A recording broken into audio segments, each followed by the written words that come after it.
যে দিনটা চলে যায় সে দিনটা কখনো কিন্তু ফিরে আসে না। যে সময়টা চলে যায় সেই সময়টা কিন্তু আর কখনো ফিরে আসে না। যে স্রোতটা বয়ে যায় সে স্রোতটা কিন্তু আর কখনো ফিরে আসে না। তেমনি জীবনের প্রত্যেকটা মুহূর্তই খুবই গুরুত্বপূর্ণ। অনেকে মনে করেন আজকে আমি এই কাজটা করব না, কালকের জন্য রেখে দেবো, কালকে করব। ভাই, সময়টা যেটা চলে যায় সেটা কখনো আপনি ফিরে পাবেন না। যারা মনে করেন যে আজকে শুরু করব না, কাজটা কালকে শুরু করব, বলবো ভাই, দৈনিকের কাজ দৈনিকই সেরে ফেলুন। আপনার হাতে যে সামনে যে সময়টা আছে সেটাকে কাজে খাটানোর চেষ্টা করুন, তাহলেই ভালো কিছু করা যাবে। অনেকে মনে করেন যে আজকে আমি এই জিনিসটা পারছি না, কালকে আমি পারবো। ঠিক পারবেন, কিন্তু আজকে চেষ্টা করুন। আজকের জন্য যেটা, সেটা আজকেই চেষ্টা করুন।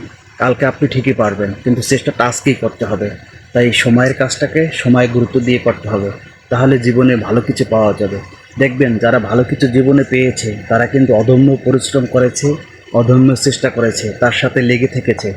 হুটহাট করে কোনো কিছু হয় না, আর হুটহাট করে কোনো কিছু পাওয়াও যায় না। যারা হুটহাট করে মনে করেন আমি পেয়ে যাব, আসলে এটা অলীক কল্পনা, অলীক ধারণা। আপনাকে পরিশ্রম করতে হবে, চেষ্টা করতে হবে, অদম্য ইচ্ছাশক্তি থাকতে হবে, ধৈর্য থাকতে হবে, মনোবল শক্ত রাখতে হবে, তাহলেই আপনি ভালো কিছু পাবেন। তার জন্য অপেক্ষা করুন, চেষ্টা করুন, ধৈর্য ধরুন, ইনশাল্লাহ ভালো কিছু পেয়ে যাবেন। পরিশ্রম মানুষকে উন্নত পর্যায়ে নিয়ে যায়। পরিশ্রম যদি যত বেশি করতে পারবেন, সময় দিতে পারবেন, সে তত বেশি এগিয়ে যাবেন। যে বিষয়টার উপরে আপনি ভালো দক্ষ, যে বিষয়টার উপরে আপনি ভালো এক্সপার্ট, যে আমি এই বিষয়টা নিয়ে এগোলে আমি ভালো কিছু পাবো, সফলতা দেখা পাবো, ওই বিষয়গুলোকে